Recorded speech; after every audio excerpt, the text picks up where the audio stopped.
No, there ain't no stopping us. Fly without boarding pass. What would happen if the U.S. Navy's latest destroyer, the USS Zumwalt, DDG-1000, fought against the Navy's last battleship, the USS Wisconsin, BB-64? Let us not hurry on the question of how the 2020 edition of USS Zumwalt would encounter and engage the 1991 version of USS Wisconsin. We will assume that neither ship is receiving external support, although both were designed to operate as part of a system. Each will fight this battle alone. We'll also assume that each is operating in a configuration, including weapon load, optimized for ship-to-ship combat. Finally, we'll assume that the technologies key to the DDG-1000 class are both functional and available. The battle between the two ships will begin with missiles. Since we're assuming that neither ship is receiving outside assistance, the beginning of the encounter depends on how each ship identifies and targets its opponent. Since Zumwalt and Wisconsin used roughly comparable helicopters and drones, we'll assume for the ease of calculation that they identify each other at roughly the same time, at a range of about 200 nautical miles. Zumwalt has a lot of missiles to throw at Wisconsin. Zumwalt carries 80 VLS cells, and while Tomahawk missiles will not fill all of these cells, Zumwalt needs to defend itself with evolved Sea Sparrow missiles, fired from the same system. We can assume that Tomahawks will occupy no fewer than half of the arsenal. Zumwalt will carry modern Block IV Tomahawk missiles that can be retargeted in flight toward moving ships at sea, giving the Zumwalt a huge advantage, especially as Wisconsin lacks sufficient anti-aircraft weapons to knock down Zumwalt's helicopters or drones. Wisconsin would reply in kind. The BGM-109B Tomahawk anti-ship missile, the ASM, was retired in the early 1990s, but Wisconsin could have carried 32 of the missiles in any kind of anti-shipping configuration. Wisconsin also carried 16 Harpoon anti-ship missiles. The TASMs could reach a range of 300 miles, while the Harpoons were limited to about 70. The problem would have been targeting. The Navy retired the TASM in part because its range exceeded that of available sensors, meaning that the missile needed to use internal radars to discern between targets at the end of its flight. Assuming the TASM found its way to the general vicinity of Zumwalt, likely even if Zumwalt manages to shoot down loitering helicopters or drones, it might struggle to find and target the low radar cross-section of the huge destroyer. Zumwalt's active defenses would have provided an even bigger problem. Recalling our assumption that Zumwalt would devote 40 VLSLs to evolved Sea Sparrows, it can allocate 4 missiles to destroying every incoming Tomahawk, and still have a few left over for contingencies.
narrative is the Navy really wants with the ship. Well, I think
In this episode, Battleship New Jersey, the most decorated ship of the US Navy.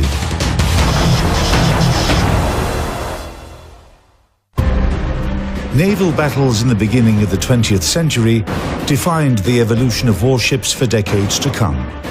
The country that had the most battleship in its navy could be considered an invincible master of the seas. After World War I, the US and Japan started a true competition to build the most powerful fleet.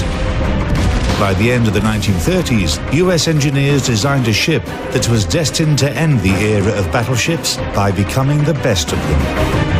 The necessity of building new ships was caused by the Japanese assault on China in 1937.